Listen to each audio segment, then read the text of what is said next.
Hello, Mike. Good afternoon in UK. Yes, good afternoon, KK. Good afternoon, or good morning, or good evening, everyone. Thank you very much indeed for joining us today. So we've got a really nice webinar for you, I think, and what I'm trying to do, I've set myself a difficult task to present the whole 9 yards of Biologics QA, but let's see how far we get with this. So we're going to talk about I'm going to give an introduction, and then I'm going to pass over to Donna, who's then going to speak about spectrum acquisition.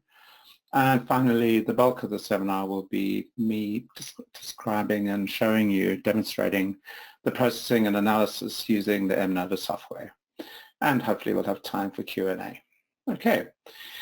So if you live in the States and you turn your TV on, you'll be bombarded with advertising for things like Humira and other products, and these are biopharmaceuticals. So Humira is targeted at people with arthritis and immunological conditions, but the point is that this is a very, very profitable drug. So it's been around for some time, and in the last financial year it earned something like $20 billion, and that's a growing number. And in fact, of the top 10 grossing pharmaceutical products in the US, 9 are biopharmaceuticals. They're these very large proteins as opposed to the classic small molecule drugs. Now, there's clearly lots of small molecule drugs that are still available and used every day, but there's a lot of attention being placed on these new biopharmaceuticals, relatively new. So if you consider these molecules, they're huge. This is the molecular formula for Humira. It's 140 kilodaltons. And when we start thinking about proteins or glycoproteins, we start first with the amino acid analysis that basically tells you what the primary structure is. That is what the amino acids are and their order. And the secondary structure is described by the way in which those residues fold into alpha helices and beta pleats and so on. And there's other methods that address those. So the clear methods that can be applied to primary structure, CD and ORD and other things can be applied to secondary structure. But it's really important to know that it's not just this type of analysis that tells the whole story at all. So you can have all of these things checking the boxes and everything looking fine, but what really counts is the higher order structure. And what we mean by that is exactly the way in which the protein continues to fold and form one large three-dimensional shape. So I've extracted here the X-ray structure of a portion of Humira, and it's colored by the beta pleat are shown in gold and alpha helices are in purple, but that doesn't really matter. What really matters is the way the whole three-dimensional structure of the protein forms, and that's, if that's wrong in any way, in any way, then the protein, the drug won't be effective, and well, it's not fit for human usage. So the biopharmaceuticals area is complex. So you have to think about the way in which you're going to produce, multi-gram amounts of these drugs, these biopharmaceuticals, these proteins, and produce them correctly. So the protein expression is normally occurs in mammalian cell lines if you need glycosylation, and you can see here some banks. They look like NMR magnets, but they're not. These are fermenters, and this is a whole array of them, and there's many sites around the world, and sites actually doing bioproduction are growing in numbers. So GSK just in the last week announced 2 more bioproduction sites in the US. There's a lot of this going on. So these use very large fermentation vessels, thousands of liters perhaps. And in addition to that, there's complex downstream processing requirements as well. Now, there are many requirements, which I'll show you more on the next slide, but particularly relevant here is the continuous process optimization, which is a regulatory requirement, and process changes need to be considered too. So when we think about characterization procedures, this is a big topic, and this is really starting to get at the heart of what we're trying to address with this analysis method. So characterization for these types of bioproduction methods require consistent, correct product identity, safety, and efficacy. These can be manifested in a number of ways, and I've shown half a dozen or so of these here. There could be acceptance criteria, batch release information, extended characterization, process comparison, stability, force degradation, and comparability determination for the material or for biosimilars. Okay, so we're seeing that, there's a lot of need for analysis to be performed. Let's dig down a little bit. What can possibly go wrong? Well, actually a lot can go wrong. It's a very complex process that's occurring in the bioreactors. I've listed a whole bunch of, a number of things over here. This list is not complete by any stretch, but it's clear perhaps that we can look at some of these and think that traditional methods such as mass spectrometry could tell you things about oxidation or fragmentation or terminal modifications, and other specific methodologies might tell you something about, say, aggregation. But what we really need is to treat this as a whole as best we can. So rather than having specific tests and specific instrumentation for each of these problem areas, we'd rather address things in a holistic way and do that by attacking the higher order structure. So the QA opportunities that focus on HOS, are, there's not without methods to do this at the moment. So there's hydrogen deuterium exchange mass spec and the others listed there. And really the question that I'm posing in this webinar is there another possibly better technique, and is that technique NMR?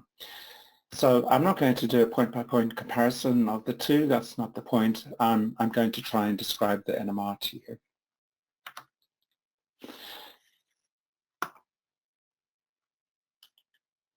So NMR is a biopharmaceutical analytical method. That's the context that we're looking at today.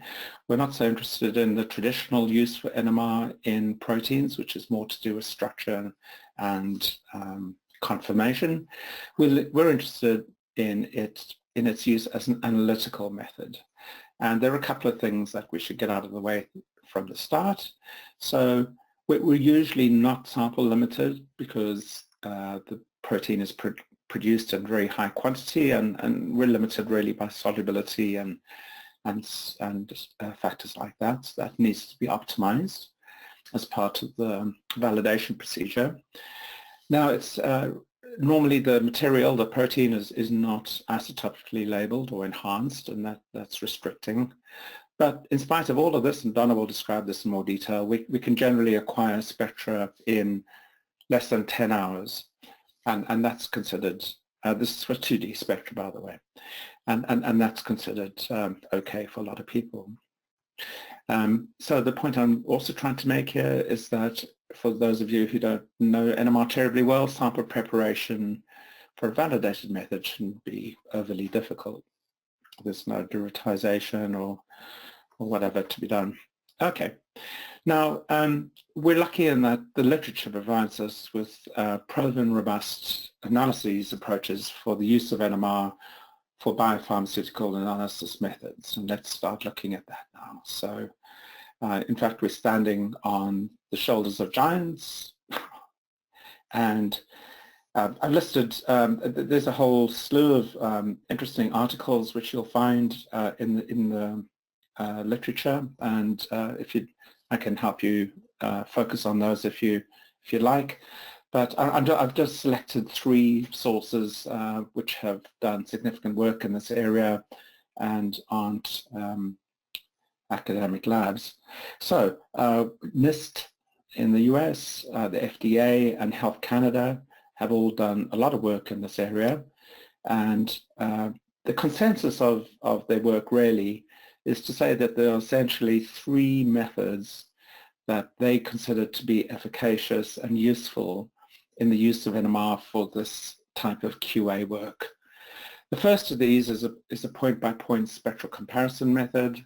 The second is a 2D peak shift determination, and the third is PCA. And the meat of the presentation will be around describing these to you and showing you how to do them. Now, I mentioned the FDA, and it's useful to try and gauge the way in which they view using NMR for HOS. And so I've pulled out half a dozen publications that are authored or co-authored by people from the FDA. And there's, in addition to these articles, there's also something that you can look at online. So this relates to NMR for HOS. So there's clearly an understanding at the FDA, and there's clearly an interest at the FDA in using NMR for HOS. But of course, I have to fall short of saying that any more than that, really. I can't say that the FDA fully endorses it and requires it. I'm not entitled to say that.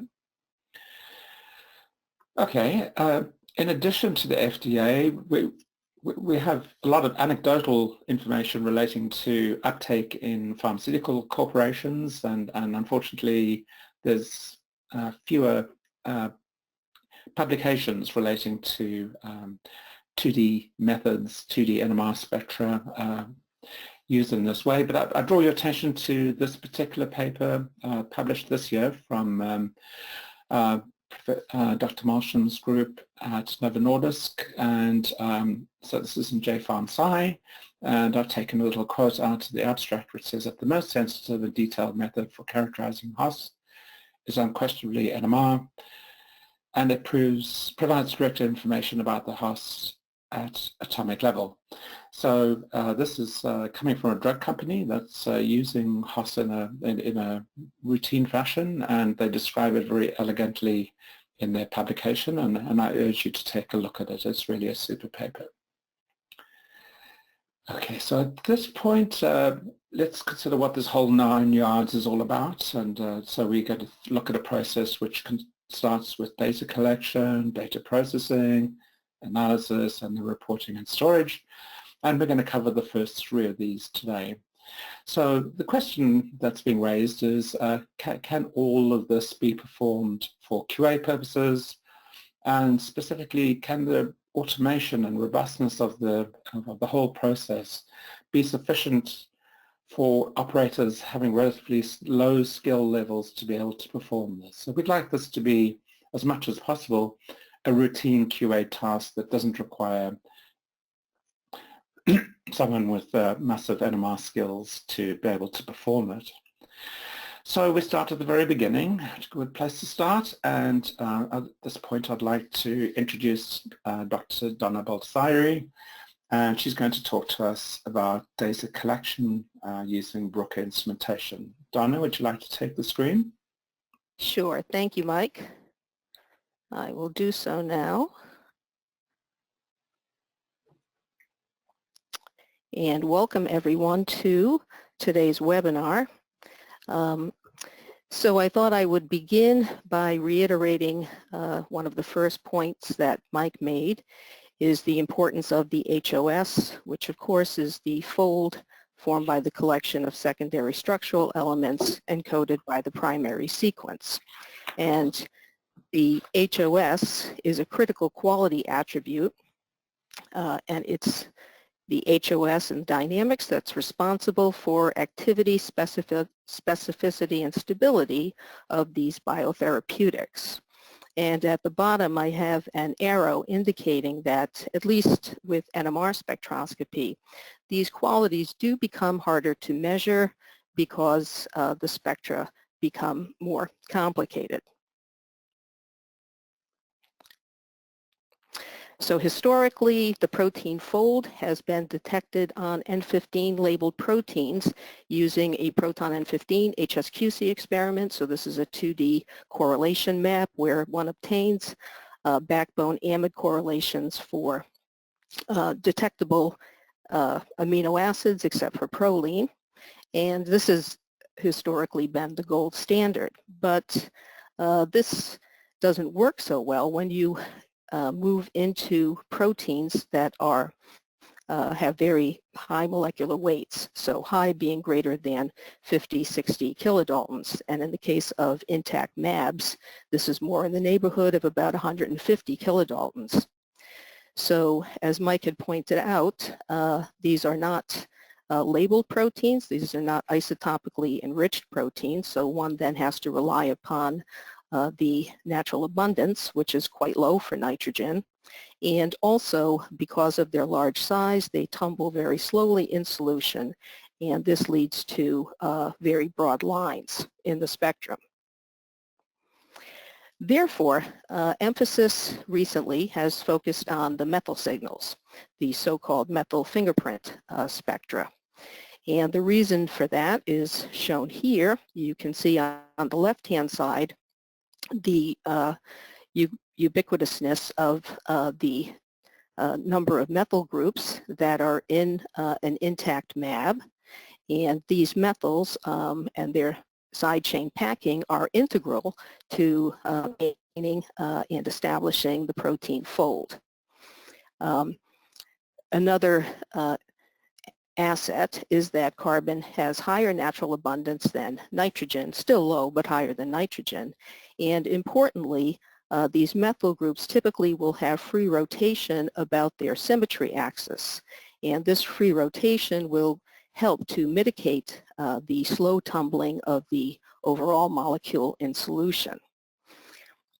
On the right-hand side is a correlation map by Arbogast and co-workers, which demonstrates that similarities and differences that are measured using N15 HSQC spectra are reproduced using methyl fingerprint spectra. So according to the correlation line there, if there is dissimilarity among a group of spectra reported using the N15 HSQC, that dissimilarity is equally well reported using the carbon-methyl correlation map. And specifically, we want to take note that this information is at the atomic level. So in this picture, there is an overlay of the methyl region of two samples. One is in black, the unmodified NIST MAB, intact MAB, and in blue is a modified version of it. And you can see that most overlay, except for one, which shows a rather significant combined chemical shift difference, and that is the peak that's labeled number 67.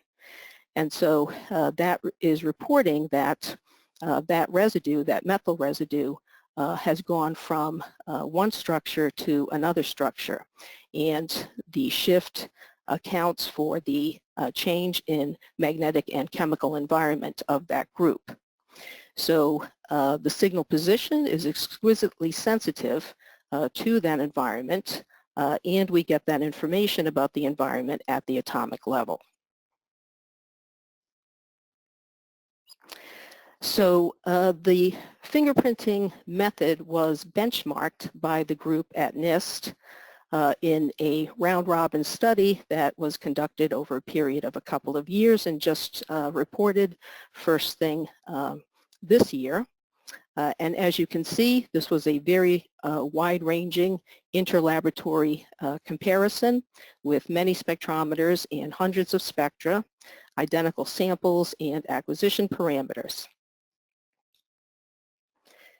So given all that, the reproducibility of the spectra were remarkably good. So the quality of the assessment of the HOS using these 2D methyl fingerprints relies on the resolution and sensitivity of the spectra. So the resolution is specifically how well these peak positions can be determined. So that will then give us the precision of the measurement. And importantly is the sensitivity, signal to noise, is going to dictate how many peaks can be detected and ultimately picked. And just shown here are examples of the very detailed acquisition protocols that were given to all of the participants in the study.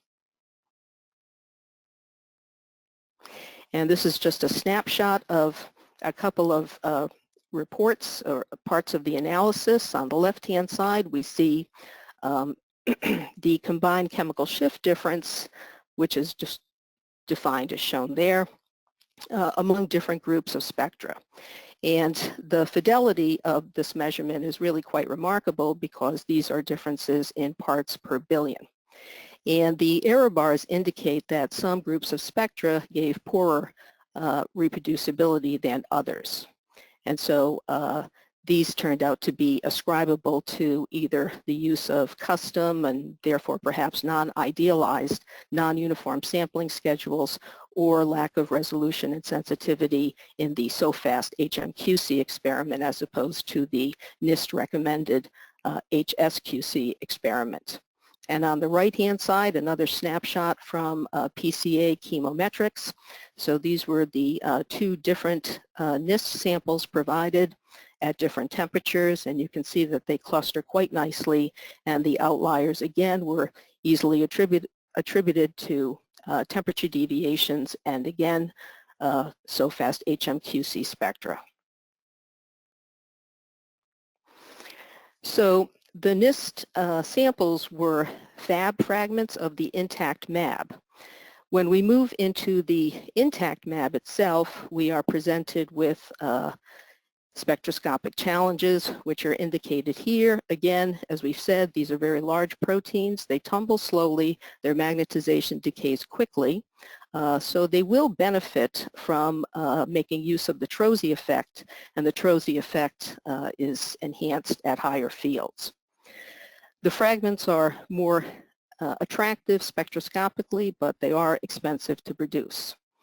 And we know that we don't have the luxury of isotopic labeling, so we have to depend on the natural abundance of carbon, C13. Also, the concentrations of these intact MAB samples are low to decrease the viscosity and also to avoid aggregation. So these two facts together indicate that cryoprobes are required for these measurements in a tractable period of time. We have found that the temperature for the acquisition has to be elevated quite a bit, although we certainly would want to make sure that that temperature is below the melting point. And just to the right there is shown two identically acquired methyl fingerprints, and you can see the improvement in signal to noise in increasing the temperature as significantly as was done. So this helps with improving the rate of tumbling. Another complication is that these intact MABs are typically in formulation buffers, and these formulation buffers can easily have signals in the methyl region. So these may need to be suppressed. Just to again show you what it looks like, on the left-hand side was the one of the NIST MAB samples. Molecular weight of about 50 kilodaltons, and that proton carbon HSQC took less than 4 hours.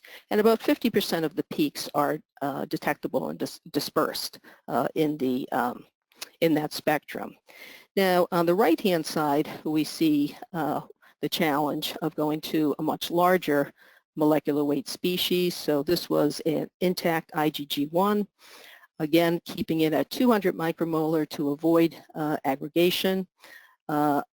Same acquisition parameters, only this time the temperature had to be increased significantly, and the measuring time for the peak shown was 1.5 days. So given the amount of time that it took for a reasonable spectrum to be acquired, we probed the SOFAST type experiments that have been around for a while. They make use of the Trosi effect as well. On the left-hand side is the same sample, this time acquired with the SOFAST HMQC in under 5 hours, 4.5 hours.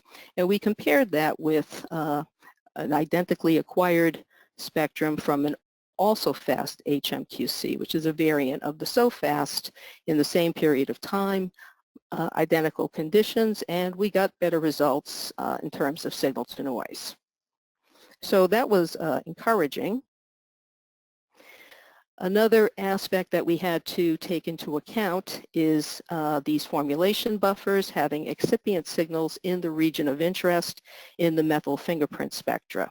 So to that end, the NIST group proposed a Sierra filter for removal, selective removal of these excipients. And the timing diagram for that is shown here. So initially, in the first part of the filter, you have cross-polarization between the proton and carbon signals from your excipient, and then on the other side of the 180-degree pulse, you just you no longer have the carbon. So this will lead to then refocusing of the antibody signals without that of the excipient signals. The thing to bear in mind is that this suppression element is about 20 milliseconds long, and given the T2 of these molecules, only a limited number of excipient signals can be effectively suppressed without too much loss in sensitivity. So we have worked to combine this with the also fast HMQC. The timing diagram for that is shown here. We have an optional Sierra filter at the front end of the sequence, and at the tail end of the sequence we also have an optional proton band selective refocusing pulse. So we have found that this helps greatly with reducing the intensity of signals from sucrose, which is a very common ingredient in these formulation buffers. And this sequence will become standard in Topspin 4.0.8. So this was about the best we had done so far, shown here. This is an intact MAB biotherapeutic from a customer, concentration 300 micromolar. It was measured at 600. It was a 15-hour also fast HMQC, and we were able to detect 108 peaks out of a total of, I'm not exactly sure of the number, but certainly in excess of 200 correlations. And you can see that there is a range of signal to noise for the various correlations in the 2D map. Also, you can see that the methyl signal from, a strong methyl signal from an excipient at 2.1 and 23.1 ppm was very nicely removed by application of the Sierra filter. Another aspect that we are trying to improve upon is improving peak lists, and by that I mean increasing the number of peaks that we can pick for our CCSD analysis. On the left-hand side is a proton N15 HSQC from Health Canada of filgrastim, N15 labeled filgrastim, and it's very nicely dispersed, but it does have a core of heavily overlapped signals, as you can see. And on the right-hand side is a synthetically reconstructed spectrum of that from an academic collaborator. So the reconstruction is shown in red. The cross-peak centers are depicted as black diamonds, and the original is in blue. And I think you can see that especially if you focus on the heavily congested interior portion of the spectrum, it does a very good job of picking peaks despite the amount of overlap. And the same was applied, the same reconstruction was applied to an IgG, intact IgG sample, which suffers greatly from overlap and congestion. And again, if you look at the central region, it did a decent job of picking peaks there, it found a total of 89 peaks. So we think that this method does have great promise for improving peak lists from these methyl fingerprint spectra. And I will close with imparting some acquisition tips that we have collected throughout this process. Temperature, calibration, and regulation. We know that from the NIST study as well is absolutely critical. We have found that it is necessary to elevate the temperature to acquire these spectra, but of course you would want to make sure that you are well away, whether it's 5 or 10 or even 15 degrees from the melting temperature, because they do take hours to acquire and you don't want changes imparted by the elevated temperature itself. We also think that the NIST criterion shown here is a good one, and that is to choose a number of scans for these spectra, which gives a signal to noise from the first FID of at least 40 to 1. And all of these experiments can be run with non-uniform sampling, but you do want to make sure that your non-uniform sampling schedule is T2 weighted. So you would probably use at least about 50% of the full matrix to sample, and importantly make sure for the T2 weighting that the NUS T2 parameter is some fraction of the acquisition time in the indirect dimension. And you can also use your own sampling schedule, perhaps one of the NIST sampling schedules which have been optimized, and that's fine for topspin as well, but for that you just want to make sure that the file name of the sampling schedule is listed for the NUS list parameter, and you also have to make sure that that file name appears in the variable counter, the VC directory. And as I had said, the AlsoFast HMQC will be in the next release of Topspin 4. We have a Python script, AFH_prep, which will allow you to easily set up the experiment for acquisition. It will automatically do a 90-degree pulse calibration. It will automatically detect your excipient peaks, and it will also optimize power for the water selective pulse used in the sequence, although it does have some software requirements in order to be used.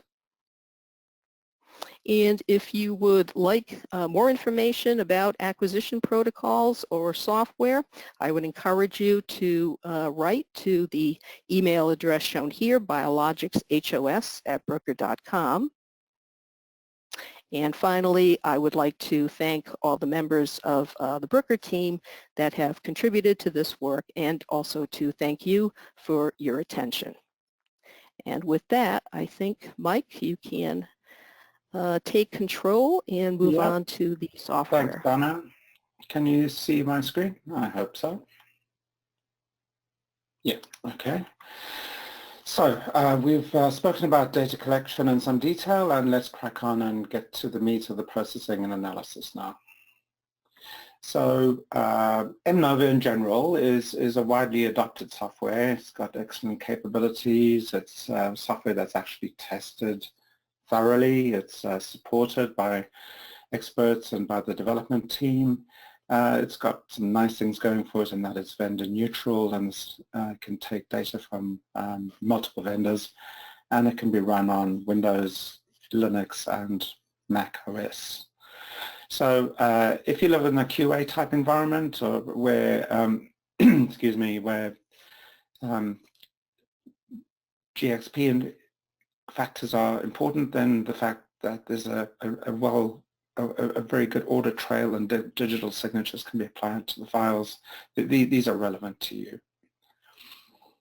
Okay, so that's speaking in general. In terms of basic processing needs, there's quite a lot that has to be done. If you can't get the basics right, then you can't do anything fancy. So the spectrum processing has to be efficient and simple, both when done in the user interface manually, and when done automatically as well.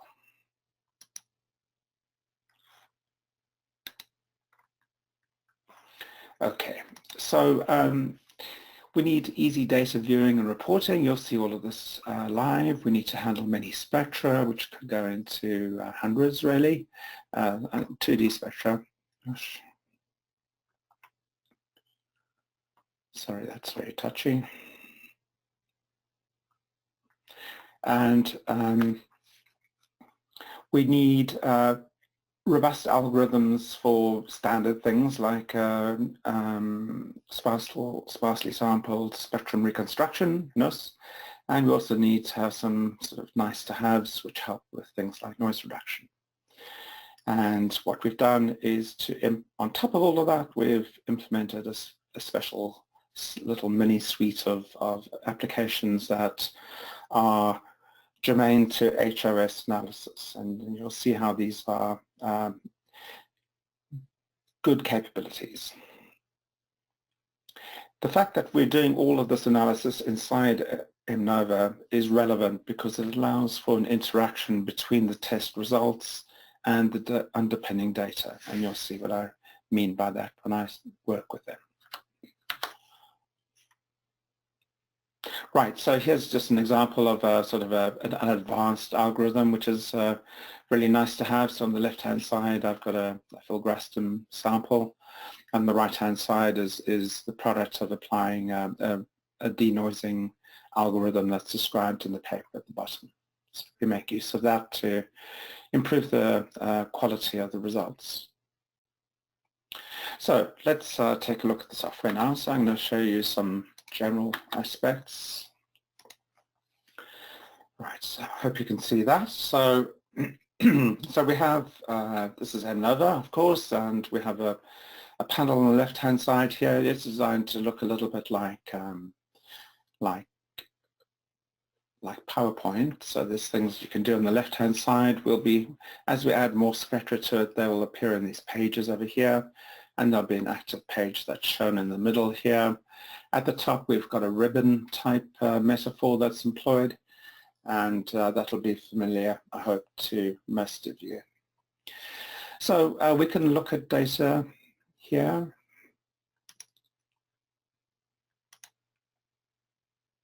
Just one sec, I need to move this. Okay, so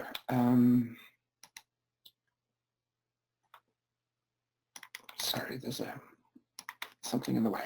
Right, it's out the way. Okay, so this is a directory in which there's a whole bunch of data files. So each of the 23 of those, I think. And just to show you how things work, we can from here we can select a number of files, and as they dragged into the Mestrelab main window, they will be automatically processed. And as those are processed, you see that they're opening up on the left-hand side here and populating that. So I selected, well, I don't know how many there were, half a dozen or so. While that's work, okay, it's done its work, I think, yeah.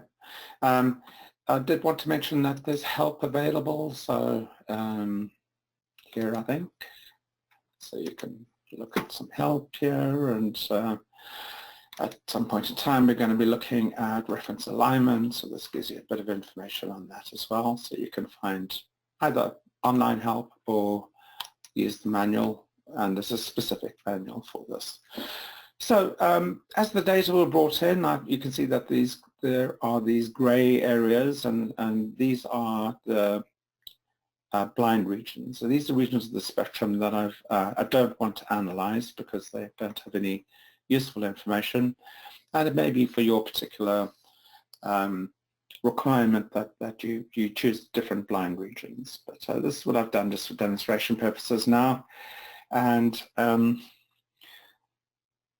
let's see now. So what I'd like to do is to apply a specific processing template to all of the data. So I'm going to select all of the data sets. So on the left-hand panel, you can see that they all have a sort of an orangey ring around them.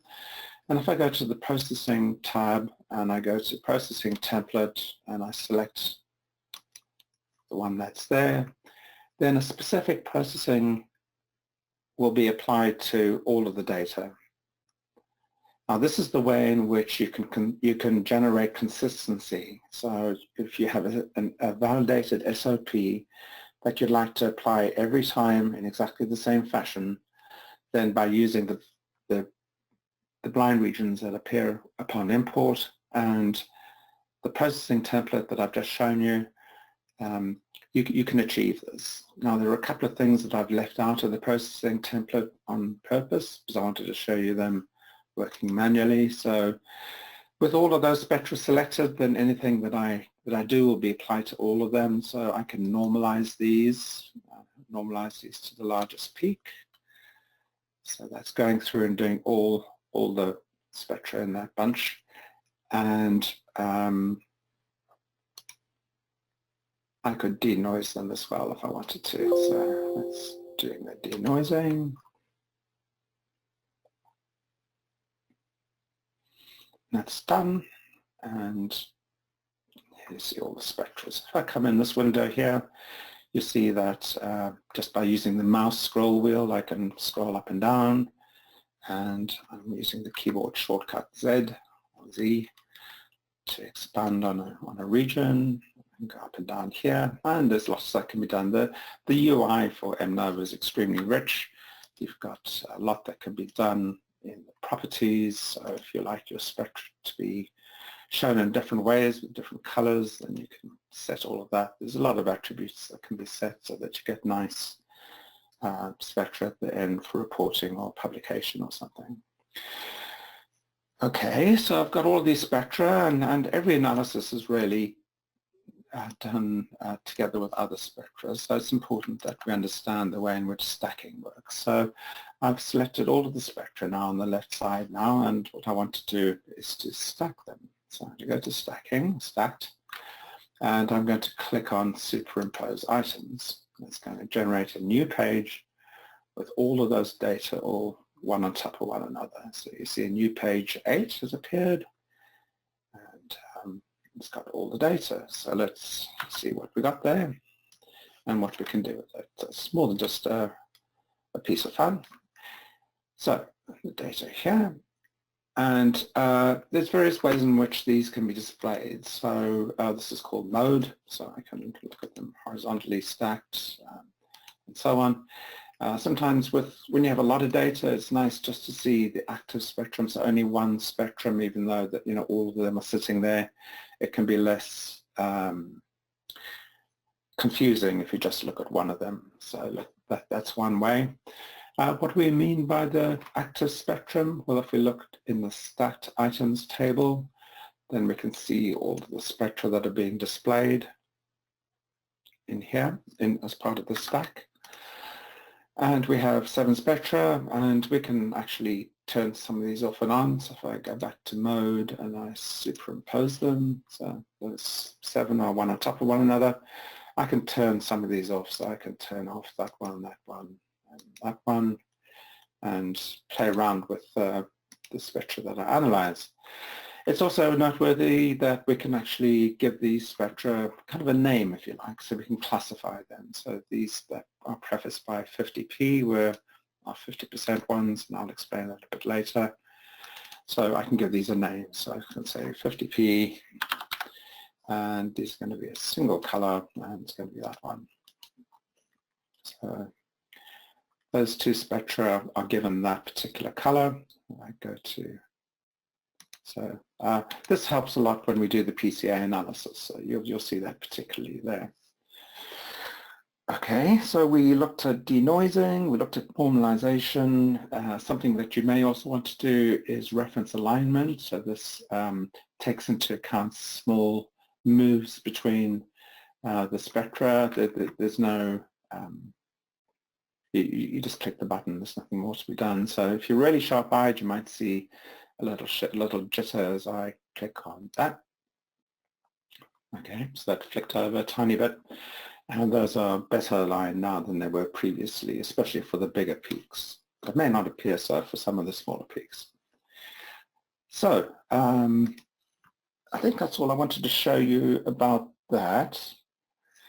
So let's go back to the presentation and start thinking about the analyses. So we looked at that, and so now we're going to look at this BioHOS capability that's implemented in Mnova 14.1 and higher, and we go into detail now. So the first method, I mentioned that there were 3 methods that have been described and shown to be useful. The first that I'll talk about is this 2D HOS analysis. So this is really the simplest of the 3. It's a very simple point-by-point amplitude comparison between 2D and 2D NMR spectra. And once the points scatter plot is generated from this comparison, then a line is fitted to the points, because if the spectra are pretty well identical, then you'll have a 45-degree line that intercepts the origin. So what you'd like is the points to be close to that line of fit, and so we showed the fitting statistics for that and the spectral similarity. And something that we do that wasn't described in the literature is the ability to actually see the points, visualize the points on the spectrum that deviate the most from the spectral similarity line. So this was first described in the paper that's shown at the bottom. Okay, so we're going to see some data that looks like this. We're going to see a new window pop up, and this is the cloud of points here is the are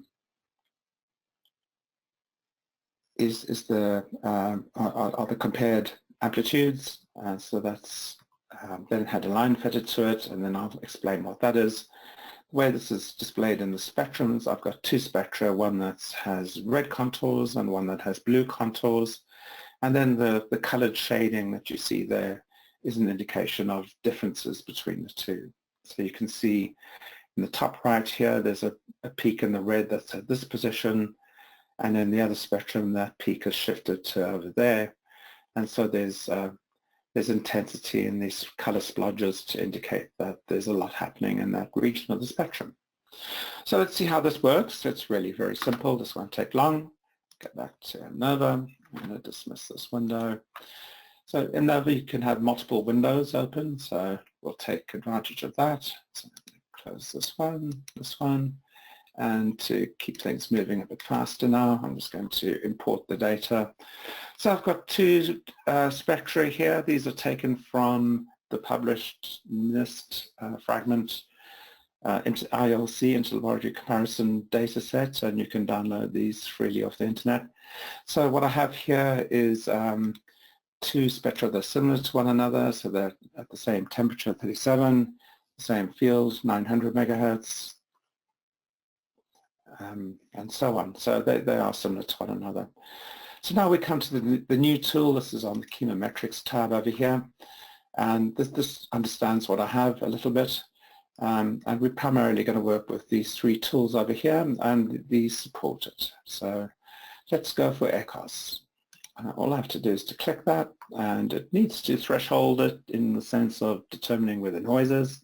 So I'm simply going to use the visual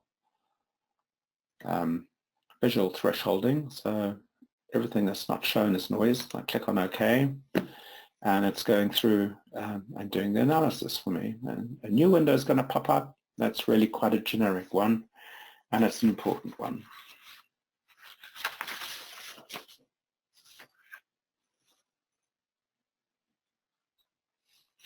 Okay, here we go. So we've got this new window, which is called Workspace.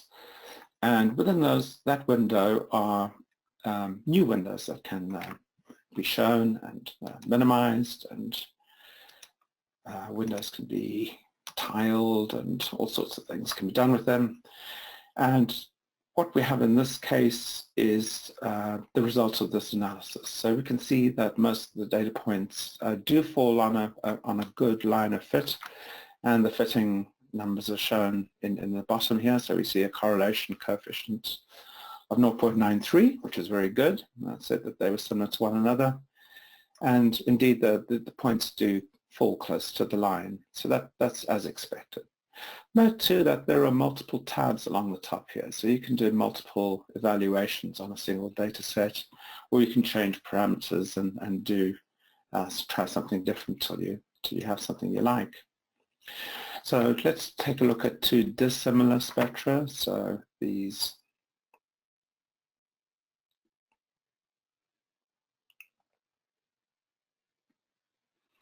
are recorded at different temperatures, so one at 37 and one at 25, I think. And now it's gone through and done the HOS analysis first. That's why it took a few seconds to show. And you can see now that the correlation coefficient has dropped to 0.78. And you can see it, that there's loads of points that come up here and are some distance away from the red correlation line. And in fact, those points that are furthest from the correlation line are the ones that are kind of interesting, because they're telling us something about why these spectra are dissimilar from one another. And that's, we use that in the residuals table. So, is it that one? Yeah, okay. So what's shown on the y-axis here is the residual. It's the distance of a point from that correlation line. So the larger the number, the further it is from the line, and the more deviant it is, if you will. And then these are just sorted by number. And the blue line here, the horizontal line, allows me to select a threshold which shows either fewer points like that, or more points if I lower the threshold. So let's give it a value like that. And let's take a look somewhere on the spectrum. I can see on the right-hand side here that there's some bits of things happening. So between the test spectrum in red and between the two spectra, one in red, one in blue, there's a peak that's completely shifted in these cases. So that's very relevant. So that's going to show up here. And if I were to raise this threshold, then you can see now that's not being shown, and there must be some other points somewhere else in the spectrum that are being shown now. Okay, I don't want to over egg the pudding, so I'll leave it at that for now. That's the HOS method. Okay, we'll go back to the presentation and we move to method number 2, which is CCSD. Okay, so this is another fingerprinting method, and the CCSD, the combined chemical shift difference analysis, is something that's been around for ages in the protein world. There's lots of good reviews on this, and it's simply a measure of how far a peak moves. So if it starts over here and it moves there, then we can use this little formula to describe the vector that this is taken to move. And in addition, we can also compute the amplitude ratio. So that's simply the ratio of the test and the reference spectra.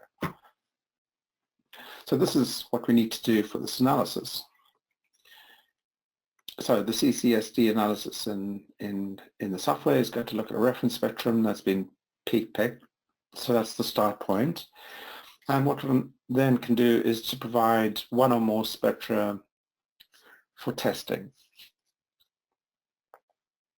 And the average CCSD is reported. So I forgot to mention the reference peak here, which I'll show you.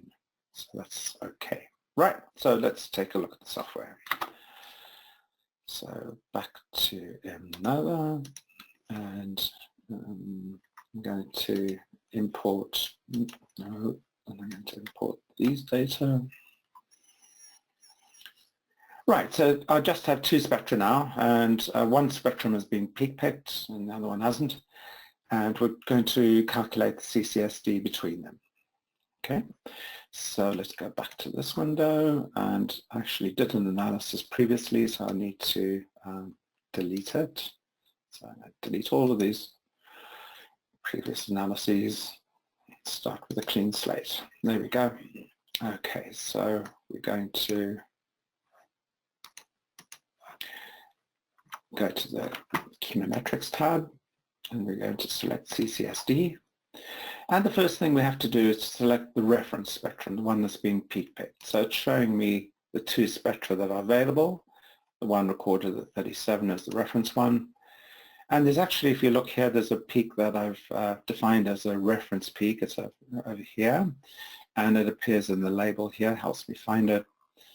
And so if I sort this, then I can select the reference peak like that. And the reference peak is important because it accounts for small shifts between the two spectra, but it also importantly accounts for changes in amplitude. So ideally you'd like your reference peak to not be associated with the protein, or if it is, then it should be something that's not terribly important. Okay, so that's done, so we press OK, and away she goes, and what it's going to do is to, that's done the analysis now, and it's reporting an average CCSD of 57 parts per billion, and if you keen-eyed, you can see that what the software has done is to do all the pairings itself. So if I zoom in on a region over here, you can see that in some cases, like I say, it's started with the X and it's moved to the star, started with the X, moved to the star. Here it started at the X, but this peak here, which is possibly its partner, is too low in intensity, so it didn't pick it. So that's shown in red because it didn't find a partner. So we've got this average CCSD, that's nice, but we want to see some more. So let's take a look now at the CCSD values. They're shown on this plot over here. And so this is peak number along the x-axis, and the CCSD is along the y-axis. So now we see first that if I click on any of these points, it shows me what the point number is, but more importantly, if I click on it, then it takes me to, should take me to that region of the spectrum.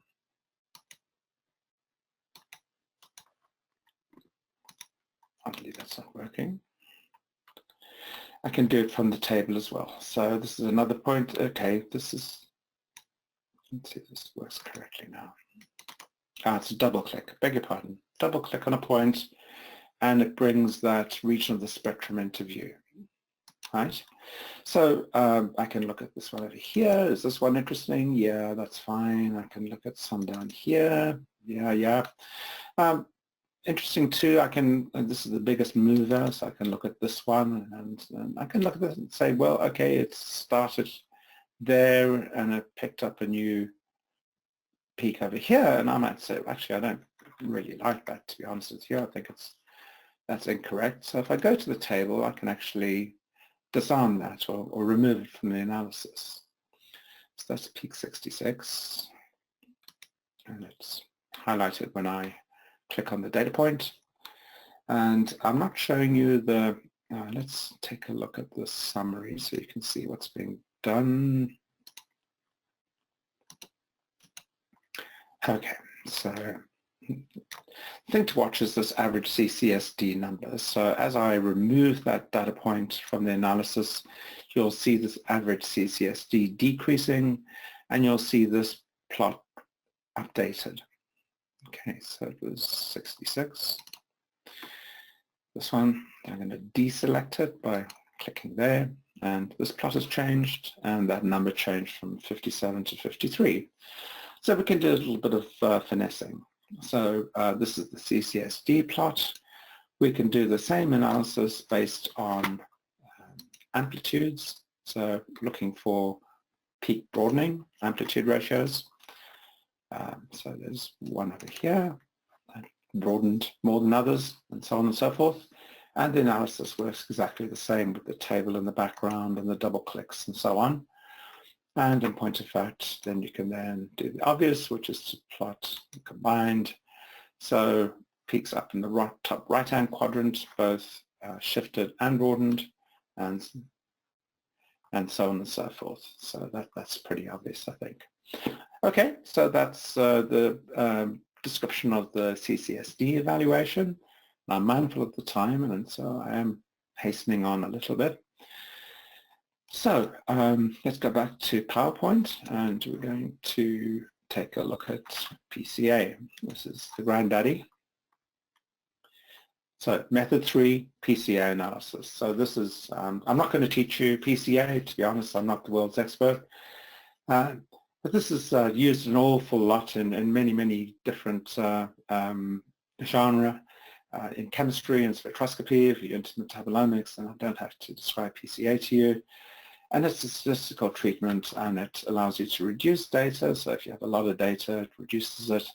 And it also allows you to effectively compare the data sets, and particularly it looks for ways in which the data sets are different from one another. That's a key point. So generally speaking, a test spectrum is compared with a set of reference spectra. This is by no means a mantra. That's the context that I'll describe today. And the similarity between the test spectrum and the group of reference spectra can be shown as a distance in statistical space, although I must say that we, in this version of the software, are not yet calculating that. That will be available in the next version. And then using the loadings plot, we can see which spectral regions are dissimilar. So this is a really wonderful thing. This is roughly how it looks in the UI, and I'll be showing it to you live, so we won't linger here. And the data that I'll be using were kindly provided by the NIST team. So what we have here is the data that underpin this particular publication that you see over here. And it consists of mixtures of the NIST-MAB protein, so native NIST-MAB, and it's been mixed with exogal, which is a version of the protein that's deglycosylated. So the difference between these is glycosylation. So if you think of it in the overall terms of the size of the protein, the changes are really very small. You're only affecting that tiny portion of the spectrum with glycosylation. So it's remarkable that we can spot that deglycosylation in the NMR spectrum. That's how the level of detail that can be achieved. So this is an interesting test. Okay, so we'd like to reproduce what's being published here by the NIST team. And go to the spectrum again, where thankfully the mouse is less jumpy. Okay, so we're done with this one. Let's drag in the PCA data. Well, it's this one. Drag and drop.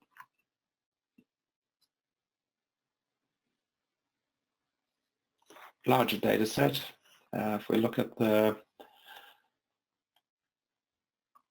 stacked table, you can see what we have in here. We have 18 spectra, 4 of them 100%. And you can see how I've used the classes here. So I've color-coded, you can see it's kind of in the title here, the spectrum name. I've coded them with classes that reflect the percentage of deglycosylated protein, and also I've colored them appropriately. So all of the 100%, all 4 of them are colored blue, and so on through the data set. And that helps us to visualize things in the PCA space. Okay, so we go to chemometrics, and PCA is available. Click on that. And if you've done this and you have it just the way you like it, you don't have to do anything more. You can just click OK, and it'll do it for you. But for the purpose of the demo, I just want to show you what's going on here. So there's a whole bunch of things that you can select with regard to binning or bucketing. Binning and bucketing are the same. And you can set those sizes, or you can load them from files, which is useful too. And you can set the VOI compression to be done on the fly here if you wish. So that's one set of settings. Another group of settings relate to data processing, or pre-processing sometimes it's called. And there are lots of lovely papers that tell you exactly what the difference is between these various ways in which to achieve normalization and scaling. For example, data integrity check is something that removes buckets that have zero value, less than zero value, negative value. Okay, so once you have these the way you like them, then you can give this a name, workshop, This is not too important. Click OK, and it's doing the whole analysis for us as we wait. So it's not hundreds and hundreds of data of spectra here, but enough to make it interesting, I think. Okay, the first two plots that you're going to see in the workplace relate to aspects of PCA that are relevant if you're doing method development. So this influence plot and explain variance. This is interesting to you if you're doing method development. We're not doing that today, and I'm not going to try and delve into the detail of this, so I'm going to simply dismiss these windows for you straight away, and we're going to get into the detail of what you might consider doing on a more routine basis. So let's look at the scores plots, and we can look at all of them. So we're looking at the first three components, PC1, 2, and 3, and we're looking in this matrix plot at a little thumbnail of PC1 versus PC2, all the various combinations of these. And what you want to do is to select one that gives you the type of selection that you want, so the most discrimination. So we see, and I hope you can see this, that PC1 is something that clusters nicely the four different colors, the four different levels of glycosylation. Less good in the other two plots. So we know that we want to work with this particular plot, and that's what we'll look at from this point forward. So this is an expansion and shows it more nicely. And you can see the clustering of these four spectral types, the ones with different levels of glycosylated material and then deglycosylated and glycosylated. Okay, so those cluster very nicely, and broadly speaking, they match what you saw in the NIST publication a few minutes ago on the screen. And so I'm happy with that. And what we'd like to do now is this may be sufficient. So it could be that these are your reference spectra, and these are some test spectra of a sample, and you want to know what the distance, how far it is from this centroid to that centroid, and that would be an indication of the closeness. Okay, so I mentioned that we don't do that yet. We will. The loadings are really interesting because they allow us to show where the differences are. So I'm going to move quite quickly because I know I'm running out of time. So we want to color these first. So I'm good. The loading plot, if you're not familiar with these, they get something else started as well. The points that are furthest from PC1 equals 0, so this vertical line over here, the points that are furthest from those are the ones that have the most importance because they are the ones that caused or allowed the discrimination in PC1 to occur. So those are interesting. So we've colored these with a heat map type colors, so cold on the left, hot on the right. And what I've done is I need to select all of these and to show on spectrum. So what I'm doing now is I'm displaying all of the buckets on the spectrum. Remember, we did that denoising technique, and that's why there's big areas of the spectrum that don't have too many buckets. Okay, so we want to triage this further. We want to not only show this, we want to now focus in on the data points that are furthest away. I can do that by clicking or double-clicking on that, and it takes me to that region of the spectrum. Okay, another nice way to visualize this is to change the display options. So at the moment I'm displaying all of the buckets, but I can chop out the ones in the middle. So I'll come down to the bottom. So I've selected a chunk, shift click, and I've selected a chunk of buckets that I'm not too interested in because they have small values in absolute terms. So I can remove them from the spectrum.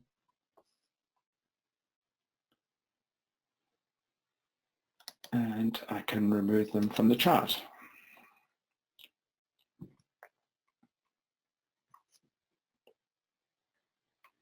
Okay, that's it. So I've removed a big chunk of data points in the middle, which aren't buckets, which aren't too interesting. And I'm just visualizing the ones over here. And this allows me to go in and see more clearly exactly what's going on with this analysis. So this is viewing the loadings.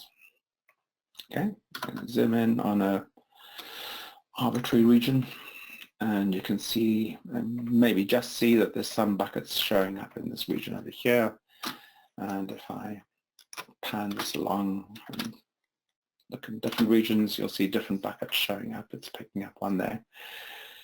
Okay, so I've gone through this quite quickly, and that's to give you a good overview of things. And clearly, when the time's right, we're happy to go through this in a lot more detail and describe every step along the way as to your heart's content.